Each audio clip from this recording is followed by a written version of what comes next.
তালের বড়ার চেয়ে এর স্বাদ সম্পূর্ণ আলাদা। সম্পূর্ণ নতুন এই রেসিপিটি মিস না করতে পুরো ভিডিওটি শেষ পর্যন্ত আমার সাথেই থাকো আর দেখতে থাকো এই তালের পিঠাটা আমি কিভাবে তৈরি করি খুব সহজে। তো ফার্স্টে আমি এখানে নিয়ে নিছি তালের রস। এখন যেহেতু প্রচুর পরিমাণে তাল পাওয়া যায়, তো তালের রসটাকে ভালোভাবে জাল করে নিছি। তারপর হচ্ছে এখানে আমি অ্যাড করে দেব স্বাদ মতো লবণ। আর মিষ্টি জিনিসে লবণটা দিলে নাকি মিষ্টির ব্যালেন্স থাকে। তারপর হচ্ছে এখানে আমি অ্যাড করে দিছি কোরানো নারকেল, ফ্রেশ নারকেলটা ব্যবহার করছি। তারপর অনবরত নেড়েচেড়ে এই রসটাকে আমি ভালোভাবে জাল করে এখানে আমি অ্যাড করে দেব সুজি। তো সুজিটা দেওয়ার সাথে সাথে কিন্তু অনবরত নেড়েচেড়ে তারপর হচ্ছে সুজিটাকে আমি ভালোভাবে একটা ডো তৈরি করে নেব। আর সুজির সাথে কিন্তু এখানে আমি অ্যাড করে দিচ্ছি চালের গুঁড়া। তোমরা চাইলে কিন্তু শুধু সুজি দিয়েও এই রেসিপিটি তৈরি করতে পারবে। তো চালের গুঁড়াটা দেওয়ার পরে কিন্তু অনবরত নেড়েচেড়ে আমি একটা ডো তৈরি করে নিছি। আর ডোটা তৈরি করে নেওয়ার পরে হালকা গরম থাকা অবস্থায় কিন্তু আমি ময়ান দিয়ে নেব। পিঠার ভেতরে নরম ও খাস্তা করার জন্য একটা দরকারি টিপস মনে রাখবে। প্রথমে কড়াইতে তালের রস, চিনি আর কোরানো নারকেল দিয়ে খুব ভালো করে ফুটিয়ে জাল করে নিতে হবে। রস ভালোভাবে ফুটে উঠলে এর মধ্যে পরিমাণ মতো সুজি দিয়ে নাড়তে নাড়তে সুন্দর একটি শক্ত ডো তৈরি করে নেবে।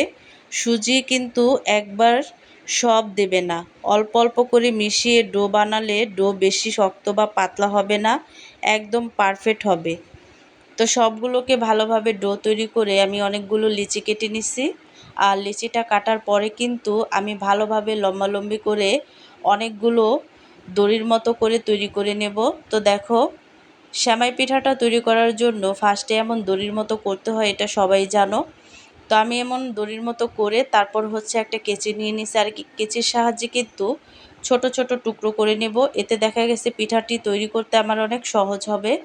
তোমরা চাইলে শুধু হাত দিয়েও কিন্তু করতে পারো। তো এইভাবে কেটে নিচ্ছি আমি সবগুলো, দেখতেই পাচ্ছ। তো কেটে নেওয়ার পরে সামান্য একটু গুঁড়ি দিয়ে তারপর হচ্ছে আমি পিঠাটা তৈরি করে নেব। তো এইভাবে কেটে নিলে একটা করে ডলা দিলেই কিন্তু এই পিঠাটা খুব সহজে হয়ে যাবে। তো দেখতেই পাচ্ছ দোনো সাইড কত সুন্দর একেবারেই কিন্তু লম্বা লম্বা হয়েছে। তো এইভাবে করে সবগুলো পিঠা আমি তৈরি করে নেব। তো দেখো এখানে কিন্তু সবগুলো পিঠা আমি তৈরি করে নিছি। তো এইভাবে করে সবগুলো পিঠা আমি তৈরি করে নিছি। তারপর হচ্ছে একটা প্যানে আমি তেল দিছি, তেলটা অলরেডি গরম হয়ে গেছে। আর এই তেলের মধ্যে কিছু পিঠা দিয়ে আমি হালকা করে ভেজে নেব। তো সামান্য একটু লালচে কালার হলেই কিন্তু পিঠাগুলো তুলে নিতে হবে। বেশি একটা কড়া করে ভাজবে না, তাতে দেখা গেছে পিঠাগুলো অনেক বেশি শক্ত হয়ে যাবে। তো এইভাবে করে আমি হালকা করে ভেজে নিছি, দেখতেই পাচ্ছ। পিঠার রঙটা দেখলেই কিন্তু বোঝা যাচ্ছে যে পিঠাটা হালকা করে ভেজে নিছি। তো এইভাবে করে সবগুলো পিঠা আমি ভেজে নিছি, দেখতেই পাচ্ছ। তো এই পিঠাগুলো ভাজার পরে আমি এখানে নিয়ে নিছি চিনি।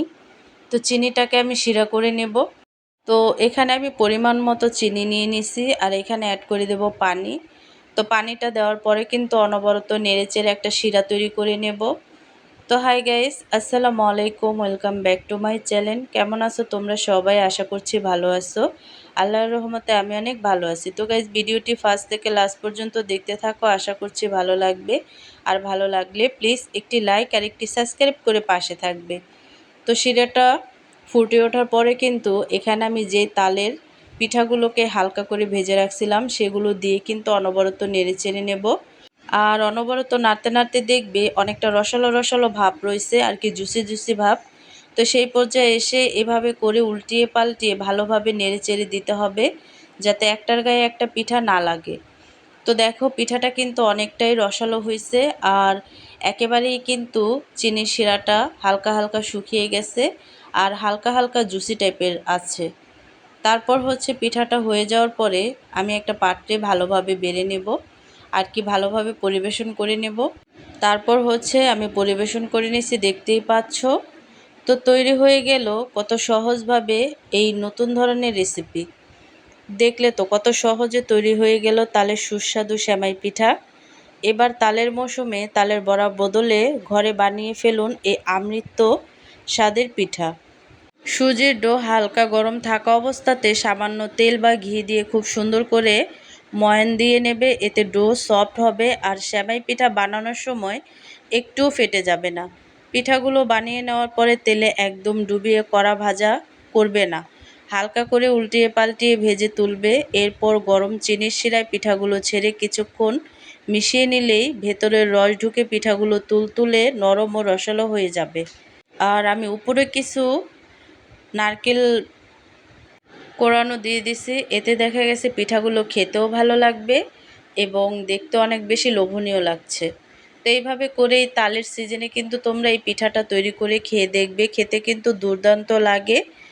তো ভিডিওটি ভালো লাগলে প্লিজ একটি লাইক দিবে ও কমেন্ট করবে এবং বন্ধুদের সাথে শেয়ার করতে ভুলবে না। আর প্রতিদিন এমন নিত্য নতুন ভিডিও পেতে আমার চ্যানেলটিকে সাবস্ক্রাইব করে আমার পাশেই থাকবে। তো আজকের রেসিপিটা কেমন লাগছে অবশ্যই কিন্তু কমেন্টে জানাবে। তো অন্য কোনো রেসিপি নিয়ে তোমাদের মাঝে আবার চলে আসবো। আজকে এই পর্যন্তই। সবাই সুস্থ থাকবে, ভালো থাকবে। আল্লাহ হাফেজ।